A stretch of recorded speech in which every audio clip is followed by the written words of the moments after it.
So here we have an equation, 7/8 m equals 1/10. And in order to solve this equation, we need to isolate m. Right now, m is being multiplied by 7/8.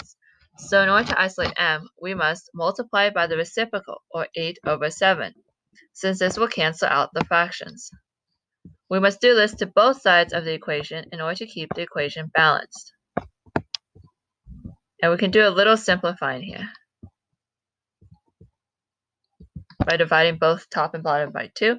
So we get m equals 4/35.